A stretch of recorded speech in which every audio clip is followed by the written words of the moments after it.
All right, now it's time. Let's finally talk about Joe's fight with you and Abush. Why be want to say Magomedov? If you could, man, like I always like to hear about the fight week. How was the vibes? How was the energy? What was you thinking? What were you feeling? All that stuff. If you could just go into a little bit of that week leading up to the fight, all the way to the fight. Yeah, man. So, you know, I got all my peoples out there. I got Jose, Bobby, a bunch of names. I got probably, 10, 12 people with me. And it was the best fight week, first of all, as a whole that I've ever had. It was the best mentally I've ever felt. It was the best physically I've ever been prepared. I still have my injuries. I can talk about it now, but I got to get my left elbow cleaned up. I kept jamming my fucking left arm. Every time I would throw a jab, my fucking hand would go numb.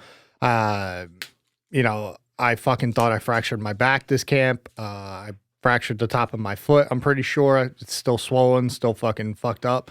And, we persevered. We kept going through. And, there was a couple conversations during the camp where it was like, hey, might have to pull you from the fight. It's not worth the risk of loss.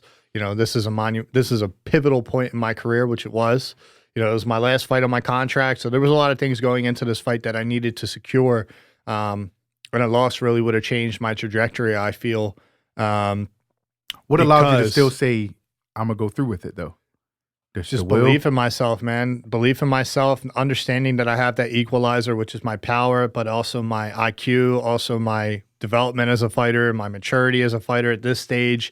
And I really have been living the lifestyle, the most consistent that I have. Sometimes I win a fight and I go away for a little bit, try to reset and decompress, because when all you think about is a fucking person that you're going to fight, it's very draining. Mm-hmm. For me, it is, because it's all my life is consuming, is thinking about fighting. So I get in this mentality of where I don't like it. You know what I mean? Do you dream about it? All the time. I dream. I had bad dreams this whole fight and all this shit. But I know that's, to me, that's a good thing, because if you're not scared, if you're not nervous, if you're not worried, then you don't really give a fuck that much. And I care about how I represent myself in there. I care about how I perform. I care about the standard that I hold myself to, things like that. So, but great fucking fight week. A very good weight cut. Very tough, but very good. It felt very professional. I felt like I was just on point nutritionally. I was on point with everything. And so many laughs, man. So many good memories. It was honestly just I couldn't ask for a better vibe, a better fight week between even me and my coaches during the camp. Me and John, him believing in me and trusting me, and with Dean and Jonovan and everything. Everybody just seemed to know that I was in a good spot too. So it was not something that we had to communicate. So that was really good, the fight week, and then, obviously making the weight, I made 186.0. So, yeah, it was fucking good. It was really good, man. I got to ask this question. My girl actually asked this question. She said, why is Joey pick this song? Oh, yeah. Because, that's a Puerto Rican skate anthem type joint. What's that? In a Dream, Raquel. That's your shit. That's Joey's shit. My dad, born in Philly. Mm-hmm. When I was growing up, that's what he would listen to. Mm-hmm. He listened to everything. He would listen to Godsmack, Disturbed, 90s, Sade, Whitney Houston, Celine Dion. Celine Dion is my favorite singer since I was a kid. As a good vibe, as a a sunny day going to the beach. I love her music. It's great. I also love all the 90s and the 80s mashups, with the disco type shit, freestyle, which is what that is. And it's just a good vibe, man. I've often come out to things that are super intense and not super intense, but motherfucker this, music. Fight, ego, hype you up shit. And not that this doesn't either, but like I said, I'm maturing, and it's not that I won't come out to that music anymore, but that it puts me in a good, I want to fucking have fun type thing. I'm trying to enjoy this. And oftentimes when I get too serious, you're serious about the fight, your music's serious, your aura is serious. Yeah. You're fucking. You kind of let that go in the last 2 or 3 fights. Where it's more so you don't look intense. First it looked angry and intense. Yeah. Now it looked like I'm about to handle my business. It's a small little walk pass, pushing into my joint, and then you just. The funny thing is about Joey's song that he walked out to, being where I'm from. I have seen more fights to that goddamn song that I have to any other walk. Yo, trust me. Where up? Yeah, Raquel music, bro. That shit's we call that KGB music, and them motherfuckers would rumble over that shit. Gang fights break out over that shit. I'm serious. Damn, I'm being serious. When I was a kid, that shit would but the whole rumble music. I picked it because it's I came out to Spring Love last time. It's one of my favorite songs. I came out to this one. It's also one of my favorite songs. I think it puts me in a good state, man. It makes me happy to be there, and why take it so serious? The fight's already serious enough. You know what I mean? So as long as I have that happiness in my heart, I get to look around and see what the fuck I'm doing while I'm in my 20s, in my 30s. And, when I become an old man, hopefully I can look back and be like, that was a fun fucking time. So that's why. Just one question if I ask you this next question, but does it get old? Does the whole experience, the walkout, like it doesn't feel as it doesn't feel as exciting as like the fight weeks, can get old because you're doing the same thing. Like cutting weight sucks. Right. Always. That's always the worst fucking More part. so that walkout. That'll never get old. That's always going to be electric. Because it's such a massive moment where all eyes are on you. Yeah. And that moment of 15, 20 minutes, if the fight goes that long, between the walkout, the introduction, the fight, the post fight, like that's all about you. Yeah. And there's not many times in life where we can say the whole world is watching you, and those are one of it. So it definitely feels like a big moment every time that you're never used to because of that reason. It's the only time in life where everybody is watching you. Yeah. So do you, because I sound like a weird question, but I know some people say they fight, but they can't remember the fight they were fighting. They got to go back and watch it. Okay. Could you poetically, as poetic as possible, because especially if there's anything that you could give us that maybe we wouldn't have understood while seeing it, like as that, if you could poetically take us through your fight, I'll give you the whole from what you were thinking, what you were feeling, what you were. I'll give you the whole that thing. perspective So if possible. In the back, bro. So let me start with how Saturday started. So I woke up and I was like 205, 206, 208, something like that, somewhere in that range. And that was good. That's 20, 23 pounds or whatever it was. And I hadn't even ate yet. So for that day, that was just the one day. So I put 20 pounds on the day before, and then I put like another 6-7 pounds on the day to fight.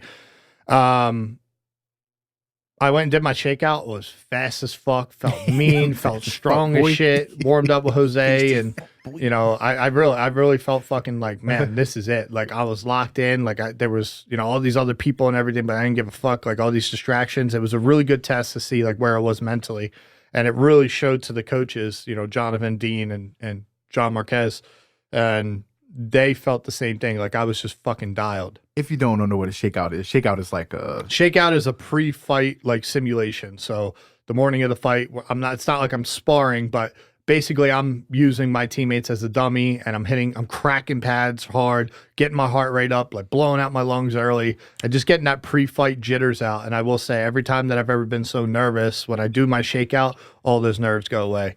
For a couple hours, and then when you get to the fight, then obviously the nerves come back and everything like that. So I went there, I did my shakeout, felt amazing, whatever.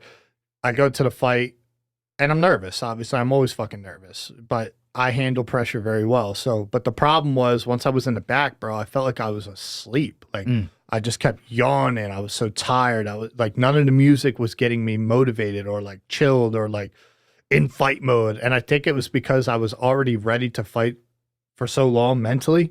And I've done so much research on this guy film wise with Dean and John, and going over the game plan. Like I knew what I had to do. So there was, I don't think that that's why, but I think that might be why like nothing was motivating me. I didn't need motivation. I was already motivated. I already knew what my job was, but my body was like fucking asleep, bro. It was like I just woke up. I'm like, what the fuck is wrong with me?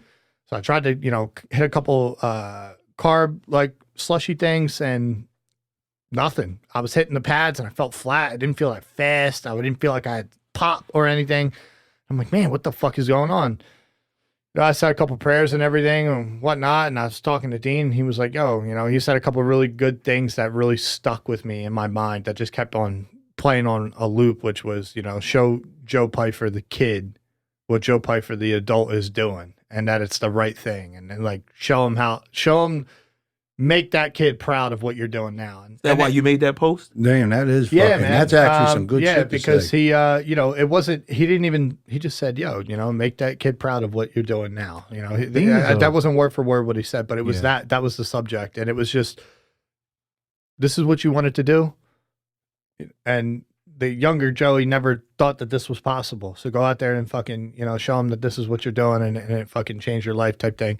And it was just a good perspective. It was a different switch mentally for me. So even though I didn't feel physically that great, I knew I was in shape. So it didn't really bother me, but it definitely caused a little bit of nerves, right? Because you're like, what the fuck's going on with me? Yeah. Because it kind of takes you out of that like killer mentality. So whatever, we get in the tunnel and then start trying to amp myself up, and then I just felt the energy. Like there's something when you're in the tunnel and it's like, oh, you hear like the crowd, even though they're not like screaming crazy for me or nothing like that. It's just like the in between, the main event. They give you the hype video and all that shit, so you hear the fans, the bass of the fucking stadium. It's a very cerebral, like fucking intimidating feeling. Like, whoa, you feel the building shaking and shit. So it's like, fuck, bro, we better go fight. Like, You got to get busy. and Marquez, he's always energy. He's like, we got to go. Can't say the words. We about to go fuck this. Yeah, N-word. Yeah, we them niggas. We about to go fuck him up. Joe, question for you. When you say your prayer, do you say the Hail Mary? Or you like, I ain't no killer, but don't push me? Register the Swedish tour. Yeah, that's what he's in the back saying. But I will get into that because I've been getting closer with, my relationship with God and things like that. I truly don't think that I would have won had I not prayed as much as I did, because I'll get into that, and that's not something many people want to hear. Some people are anti, whatever it is, what it is. It's but our I'll say it, podcast, dog. and I'm proud to say it. So I'm proud to say it is what it is. Like I wholeheartedly believe in my heart that if I didn't pray as much as I did for God to be with me through the fight, I don't think that I would have been able to be calm in situations and win. And despite how I felt and all these things, it is what it is. I personally think some fighters, spirituality is the last key for them to be great fighters. That's my 100%. personal opinion. Because you're giving yourself up to a higher being, and It removes the response, The ego. that, and just sometimes the flesh just isn't enough. Like It's not. you're able to just put it onto something greater, and now it's like you take it out of your hands of fate. that's exactly win or what it lose. is. That's exactly what it is. I take all my anxiety, all the pressure, all the doubts, all the nerves, all the confidence, ego, all the shit, and I just put it on the shelf. I say, hey, whatever the fuck you have planned for I me. talk to God. Yeah, I said he already can read your mind. No, Yo, for God, real. whatever the fuck you do, yo, bro, you know how I it's feel. like, yo, whatever you have planned for me, I'm ready for For it. sure. Win, loss, and it takes away the anxiety of the result of constantly worrying about, I gotta win, I gotta win. Because, bro, with the shit that I have going on in my personal life, not a financial situation, but a contract, you guys know what it is. I'm not gonna put it out there. Sure. I was in a must-win position, not only because it was my last fight, not only because it was my chance into the top 15, not only because of all the injuries I had to overcome and all these things, but this was a win in life for me. This was a career trajectory change by winning the way that I won. So anyway, Tunnels roaring. fucking, you're like, man, this is it, boy. It's always funny walking in the tunnel. You really find out like what kind of man you are. And I was fucking ready, and I knew I was ready. And so we walk out. My music starts fucking playing. Was the crowd pro you right there, or you can't hear it? I don't think they were that loud, bro. Okay. I didn't. I think they became pro me as the fight went on. Okay. I think there's a lot of so. At the end of the day, man, I'm an acquired taste, so I don't expect people to be fucking.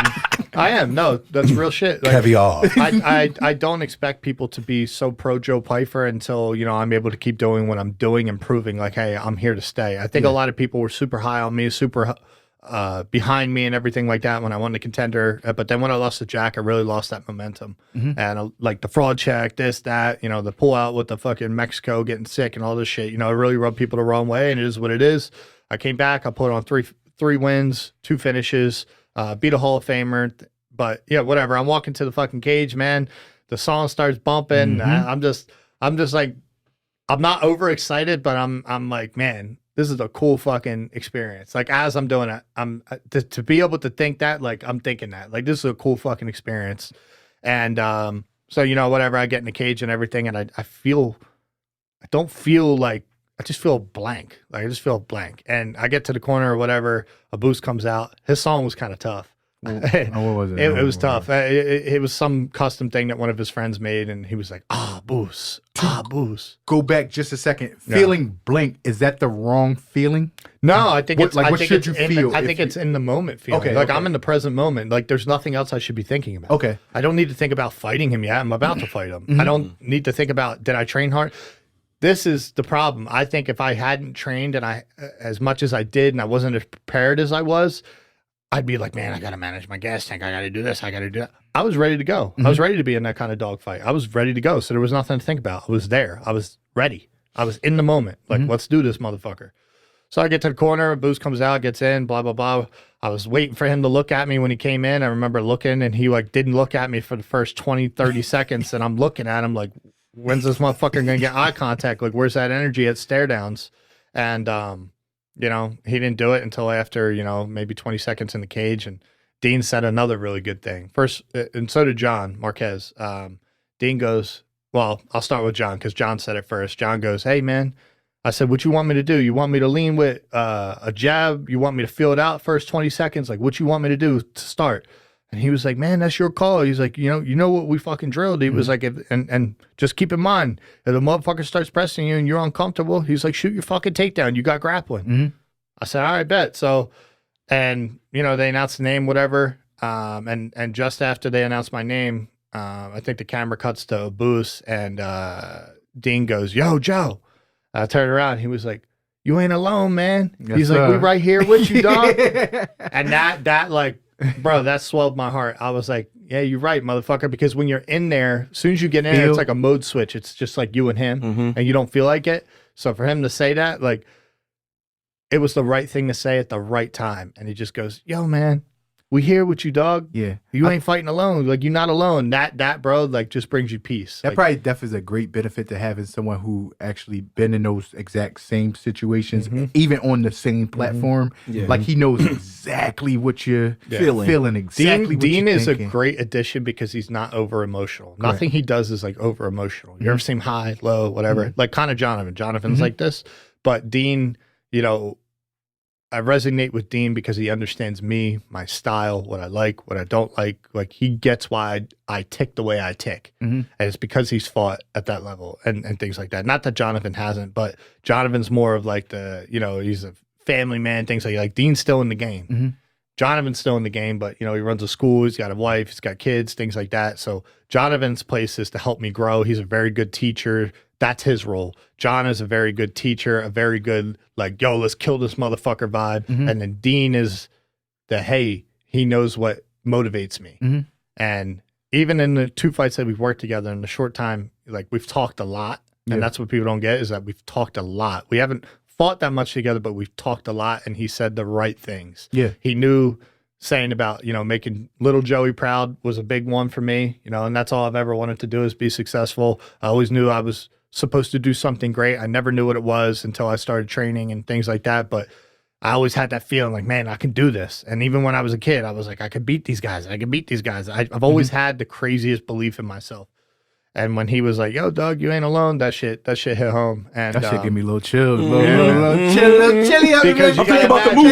Look, when the movie come out, this is important part. Yeah, that's just the movie. Like, well, you got to look at it. Like, we actually love each other and care about each other, right? Our team. And that's something that's special about our team. When I look back and you say that, and I got my 3 coaches there, and I look at everybody and you say, yo, we right here with you, dog. Like, let's go get this motherfucker. Like, that to me is like let's go get this motherfucker. So now we'll talk about the fight, you know. Like Quagmire. Now we talk Marine about Corps. now we talk about the fight and we fucking get going. So, you know, the fight starts. I felt super light on my feet. I wanted to make sure he wasn't able to blast that calf kick. I saw on the pre-fight thing, his coach had a calf kick fucking pad on.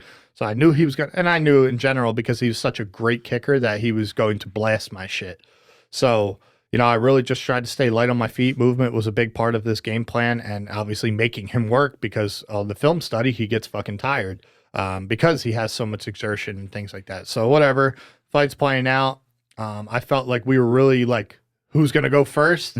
But I was not afraid to go first, but I didn't want to run into his initial kick. He comes out hot with kicks early, so I was waiting for him to make the first initial thing. And when he did, I shot. And I shot because there was a little too much like hesitation on both sides. So I was like, fuck it, I'm going to mix it up. I'm going to shoot. See how strong this motherfucker is. And I will say this. He's a big motherfucker, bro. And he was strong. And so I shoot, whatever. I go to hit this back trip. I didn't realize he had my leg laced. And he elevated my leg, like he kicked his leg out, and he had higher hips and fucked me and fucking was able to reverse me in the beginning, and it was a bad position, and he got mount. I got right the fuck out of that. And then, you know, whatever, we scrambled on the floor. It took me a little bit to get to my feet, create space, things like that, but I never took damage. I was able to control him as far as where he couldn't hit any damage. And I knew I was never nervous. Obviously, he wound up back tripping me. It was a weird scenario where he had like a Kimura grip on my arm, and I was trying to break the hands, and then he just like back tripped me and slammed the fuck out of me. And at that point, I was like, did this motherfucker just slam me? Like, I'm getting yoked up right now. And I think in that moment, that's when my body like woke up, because I was like pissed off. Like, there's no way this motherfucker just slammed me. I never get slammed.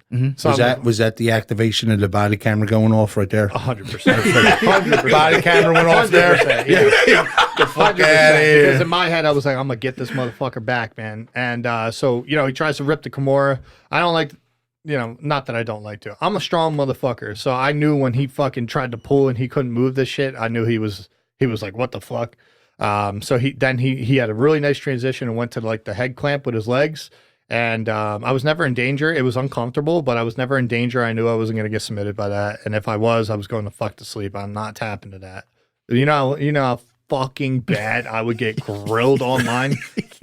But that looked like, it looked painful. It looked crazy. That was scary. It was That not was painful. It was I was just thinking uncomfortable. about this. Was it the short arm? Because the one arm don't. No, it was my left arm. Right. It was my left You know, arm. the one arm don't open. I said he's extending that joint there. Like, oh, Yeah, shit. no. So he had my left arm for the Kimura because I was on my right hip, and he was holding it here, and I was Which one the keeping bad my arm? hand. This arm.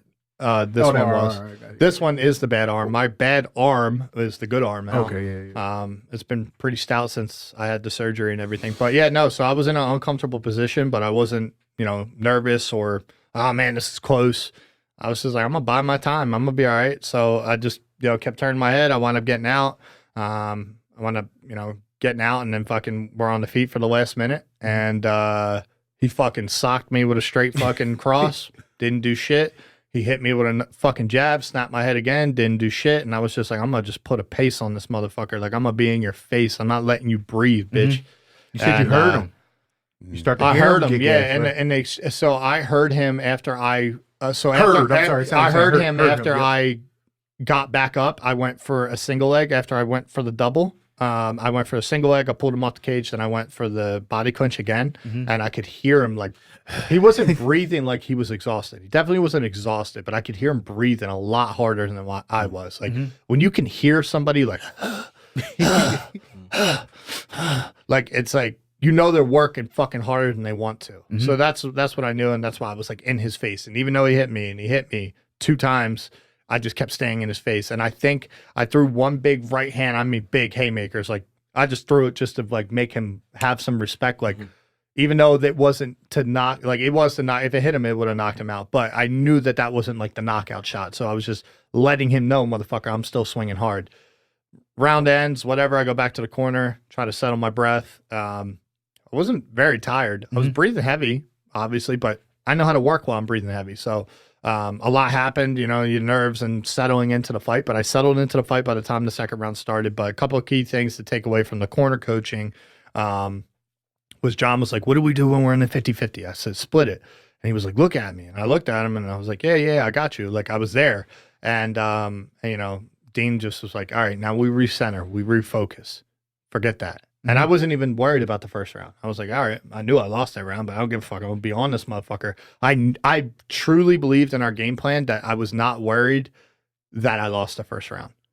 When I was watching your Jack Hermanson fight, you came to the corner multiple times and you kind of wanted your corner to tell you, like, did I win? It was really on your mind. Was that do you think that was something different from that fight? Yes. This fight, you didn't care? I didn't care. I didn't care. Because I know it stood out to me when I was watching. I was like, why you keep asking that? Like, you're getting agitated that they're not telling you whether you won or lost. Yeah, Like, I talk think to the me, like, reason did I win, lose? I think the reason I kept asking that in the Jack fight was because I knew I didn't have the best camp, so I wanted to make sure I was at least up on the rounds. Okay. And I fell short. I only won 2 out of the 5 rounds, but This one you weren't even thinking about it. yeah, this one I didn't give a fuck because I like it doesn't matter. Okay, cool. That's how the fight started. I got 10 more minutes to work. Okay. I can't worry about the last round. I got to worry about now. And I think that's the maturity too in my career, right? So, Dean tells me to refocus. John gives me some really good advice and starts telling me what to do. Like, yo, motherfucker, he doesn't want to stay with you in the middle, blah, blah, blah, blah, blah. And like, get on your pressure and all these things. I was like, we're getting after it. So as soon as the fucking fight, the second fight round starts, I get right on the pressure. We touch gloves or whatever. And he knew I was coming out hot because as soon as we touched gloves, he backed up immediately. And what's one of the things you can't do against me?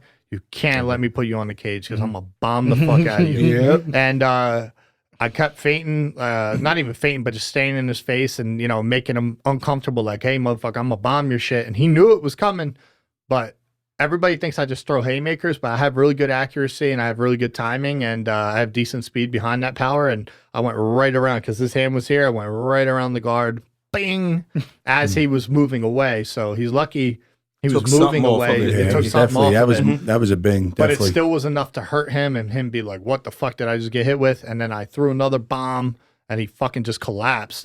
And I don't even think I hit him with it. I think he just fell into the cage and it just fell and then tried to shoot. And I was like, man, I'm going to make this motherfucker pay. So bro, those elbows don't do justice in the video. I was bombing those elbows. I mean, I'm surprised I didn't crack his fucking skull. Like I hit him with the point of my elbow. Him, right? I was like, bing. Yeah, I split his head on the second one. And so yeah, whatever. Then I went for the head and arm choke. I really thought I was going to get it, but I wasn't able to flatten out because I was still too close to the cage. So then I adjusted. I went back to mount. He winds up turning over. I take his back. I almost came off. But I got the figure 4, readjusted, pulled him back, and I really used my jiu-jitsu. I'm not really, I don't really like to do jiu-jitsu in a fight because I enjoy striking, and nothing gives me a high like a knockout. I'm high on that for like a fucking week after the fight, or at least a couple days. Like this one, I have no high. It's just like it was a great. Wow. I had the absolute appreciation of how the fight went because that was such a dangerous fight for me. But yeah, whatever. So I wound up fucking taking his back, and another thing, like I approached the choke a lot different than I have in the past because I've had rear choke submissions before, but so much more savvy with it, so much more understanding of how to execute it. And bro, holding that, like another thing, the video doesn't do justice. If you watch the video again, I was hitting him like this right on the fucking bridge of his nose. I was like, bing, bing. I think I hit him like 3-4 times, and I know it was uncomfortable. I know it was uncomfortable. Was your hands wrapped this fight? No. So I had, yes, but I had one layer tape, one layer tape. I had to legally do that because I want my hands to, obviously be covered, and that was the standard that you had to have. You had to have the bare minimum. I had the bare minimum, but literally it was one layer of gauze, one layer of tape. Could you reenact the finish on Kurt for the fans? Could you show us? Well, that was the other thing too, right? Is like I knew I was strong enough in my squeeze that I never was under his chin, but I didn't give a fuck. I was like, dude, I'm gonna break your fucking chin. So all I knew is once I get it cinched in and I can get my chin above, I was like, I'm gonna squeeze this motherfucker. So I got it, and I got the tap, man. I got the finish, and then I obviously ran over to Mick and was screaming at him. What was that about? So that was, I don't even know if you know, but I feel like you have an idea. But so before I fought Kelvin, I was offered a Boost Magomedov. And I said no because he was a couple spots behind me. And I was like, why would I fight a guy who's 2-2, but he's 28 or 27-6? That's a lot of experience. That's a dangerous fight and little reward. The only thing I would have gained beating him at that time would have been what? A good notch in my resume. I beat a legit guy. And then maybe I get a top 15 fight, maybe. So I said no, and Mick was really mad at me for that. And, a couple of days later, he offered me Kelvin, but basically I felt like he was saying like I was scared. And if I didn't take the fight, I would be like, I'm shit out of luck. They're not going to give me a fight anytime soon. So I was like, okay, then don't give me a fight. It is what it is. And then, a couple of days later, they came back with the Kelvin fight. I fought Kelvin. Abus fought Michel Pereira for the top 15. He won. And then he had a ranking, and he's 3-2 in the UFC. I'm 5-1 at that time after I beat Kelvin. And so I was like, okay. So I hit up my manager and I said, all right, now I'm gonna fight the motherfucker because this dude thinks I'm fucking scared of him, and I'm not scared of anybody. It just got to make sense. At the end of the day, this is a business. Yes, I have an ego, I have pride, I want to fight everybody, but I also want to make money. You know, I want to make money so that way I'm not a fucking dumb broke retard by the time I'm done fighting. There he is. There he is. There goes Joe. Yeah, he's back. I was about to say, if you need Joe to do something, just like, I bet you're probably scared to take that couch upstairs. So, you know, literally, I hit up Lloyd. I have the text messages to prove it. I said, yo, all right, tell Mick I want a boost. And September, October, for my birthday or whatever. And he made it happen. And, you know, obviously me and a boost fought. And I have a lot of respect for a boost. I think he's a bad motherfucker. I think he's far from done. He's not that old. And, yeah, it was a great fucking fight. What were you saying to Mick at that ending? Like, what were you shouting? So I basically ran up to him and I was like, something about don't ever say I was fucking scared. He was just and I was like, yeah, and I was like, yo, you motherfuckers thought I was scared of all the shit. I said a bunch of motherfuckers. And at the end of the day, still got a job, right? I do.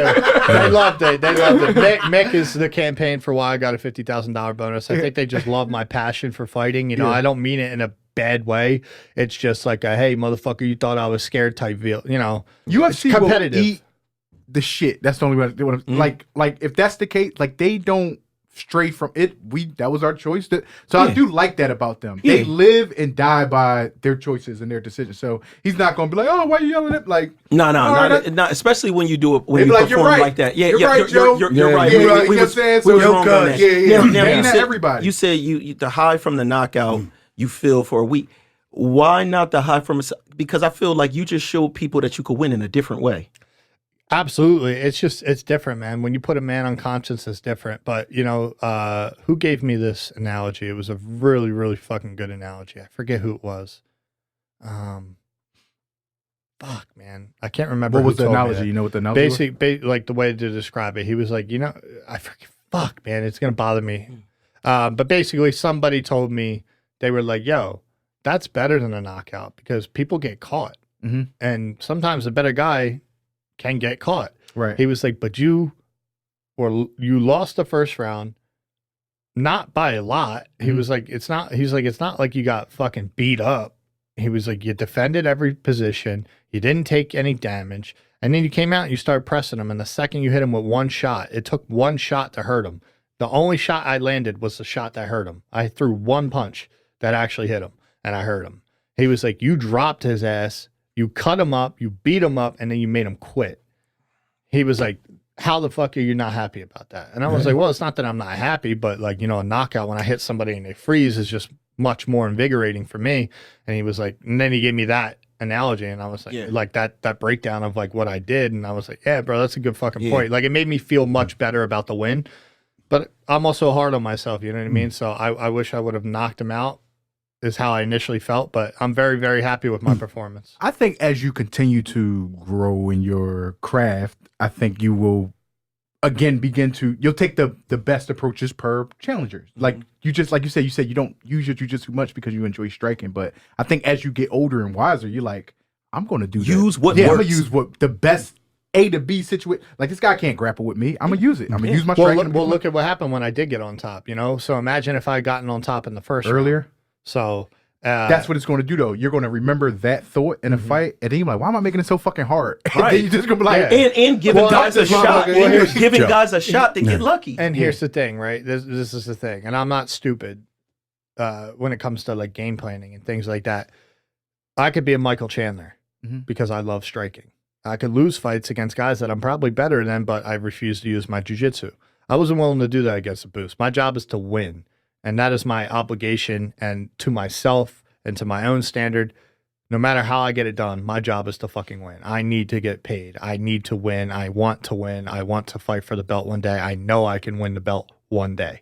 So, did you see how hard you choked that motherfucker? He stood up. His neck was this skinny when he got up. That's how fat his neck was for 2 minutes. But yeah, man, I mean, I have good jiu-jitsu. I have good wrestling. I have good ground and pound. Clearly, that's one thing that people should take away from that is when I had my opportunity on top, I didn't fucking sit there and hold him and stall out. I fucking dropped elbows on him. I beat his ass, and then I choked him out. No, what? No, fuck it. We want you. I think Joe's a striker only. Nah, you definitely. Yeah, he only fight. He only strikes. I think everybody just because we are still a pick show betting, blah blah. Everybody always assumes it's going to be a KO. I think people will now begin to play double chance a lot more because it's going to be KO or submission. Either way, it's finishes. I think you are a finisher, but I think multiple times in the last couple of fights, people, especially people I know, they're like Joe by KO. I'd be like, I think guess, so. You know what I mean? Well, honestly, it's a great bet always, I but told it's just people like, to take me by KO too, Yeah. Because I really believed I was going to knock him out, and obviously I almost had the opportunity.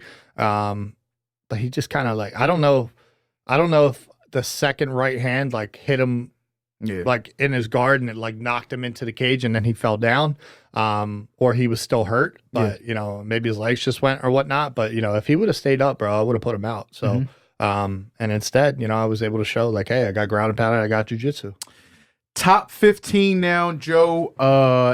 I guess my first question would be like, does that make you feel like you have to unlock something new within yourself because you know this journey, it gets tougher, I would assume, right? Always. It's not what it just was. Now you are literally about to be fighting among the best guys in the world. Every fight is a tougher fight. Every fight's about to be a tough fight. Yeah. So no, I don't think I need to unlock anything new. I think I just need to be consistent, like I said, right? Like I would take away and go away. I told John what my schedule's going to be, so I'm still in the gym, still training, and I'm not like too far out of shape. I don't want to get out of shape. I've really committed myself to the lifestyle of eating healthy and all these things that I got a sauna at my house, cold plunge. Like I'm implementing things so I can kind of do more like what Sean does, but not to the same extreme. I have no interest in doing what Sean does. I can't. Sean's got this shit down to a science, bro. But Sean's got his routine and that works for him. And you got to remember because I've made fun of Sean a lot for like, man, all the fucking guy does is train. Like, do you have a life? All this shit. Like, that's what he has to do to be Sean Brady, to That be the motherfucker best counts rice. grappler, to be the strong specimen, to be a shorter guy and make up for the size disadvantage that he has against other guys. That's the workload he needs to sustain. I fortunately am a bigger guy. On the middleweight division. I fortunately have big power where Sean's obviously not a knockout artist, but he has power too. But this is what works for me, right? So which works for Sean doesn't work for me. What works for me doesn't work for Sean. And that's just the reality of it. But what he is so right on is living the lifestyle outside of camp.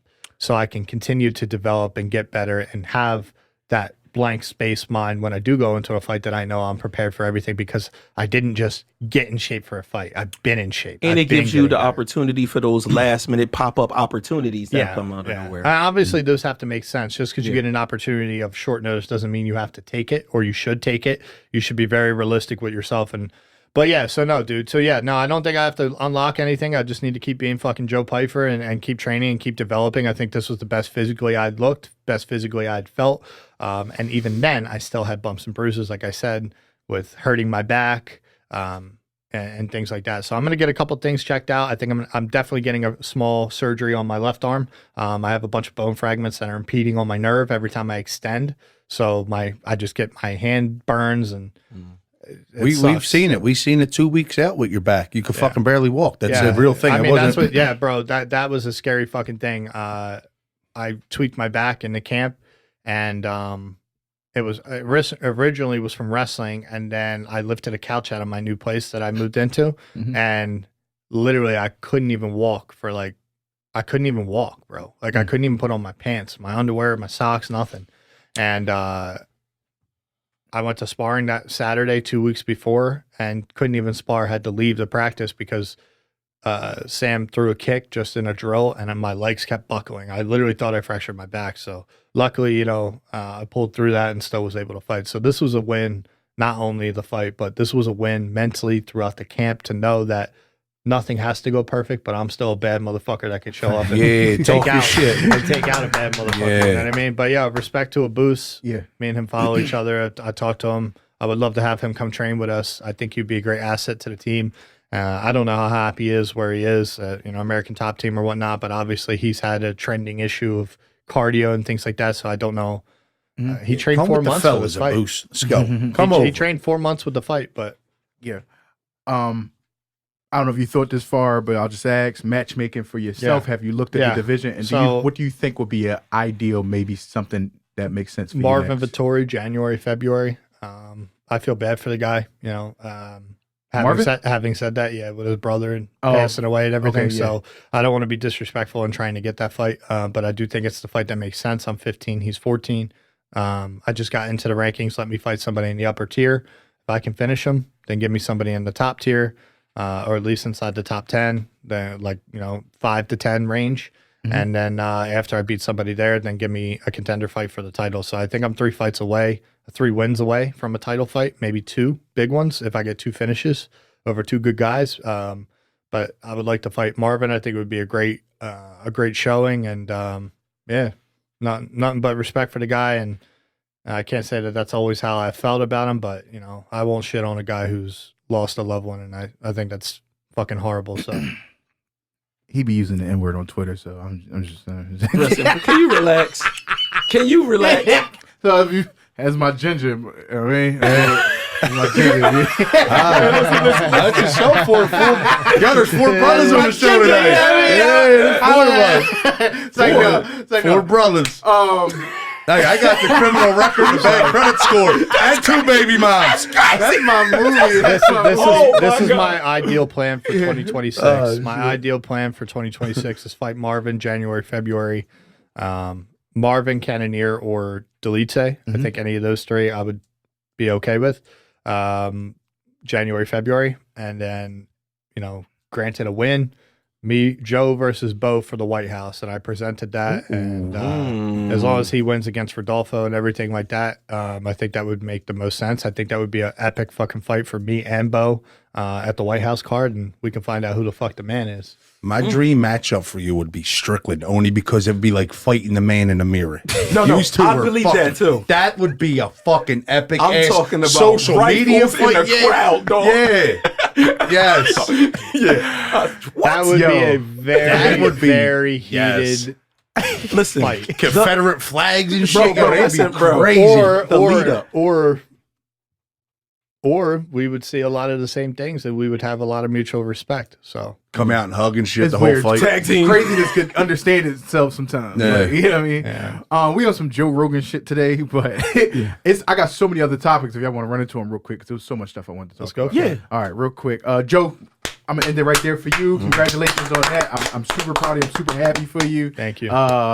Like I said, continue down the path that you were going. I love the spirituality part for you. I know you didn't get into it too much, but I love that for you. I think that's a great path for you to take. I think it gives you humility. I think it gives you something to lean on when times are dark, when you're at the bottom, stuff like that. And you think Dean said you're not alone in that moment. I think when you take an approach like that, I believe you're never alone. That's the foundation of my life. No matter how I talk, no matter how I act on this show, blah, blah, blah. But it's I'm but that's what I do want to say that though, that because I think that's an important message for the world Yes, of people that aren't believers. correct. Like you said, you're never alone. I'm never But alone. the only way that you can actually, I think, in my opinion, be granted the presence of not being alone is moments like what I had, Mhm.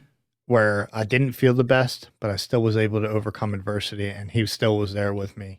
And I sent don't think that Archangel Michael to you. I will also say this at the same time. I've always called myself a Christian because I believe in the one true God. I believe that Jesus died for our sins, things like that. But I'm reading the Bible front to back. I've never done that. I'm doing that. I'm in 1 Kings now. And it's not to say, hey, I'm a Christian because I read the Bible. It's to say, hey, I gave myself the opportunity. For people that don't believe, you give yourself the opportunity to at least read the Bible and then say, hey, I don't believe any of this, or I believe all of this, or I believe some of this.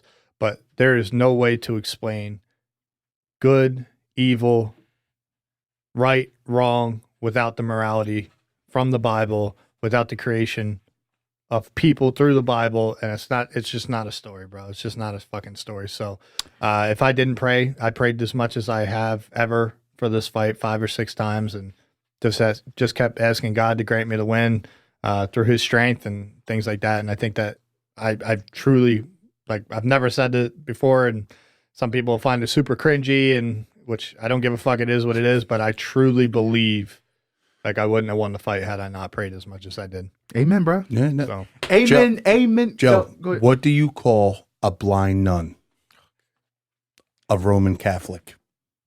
And you know what? Moving forward, brother. Your dad jokes are hard. Yo, moving forward. Yeah. Did you have a problem with the Betsy Ross Bridge, or did you get over it? Bow, 2 for 2. Go.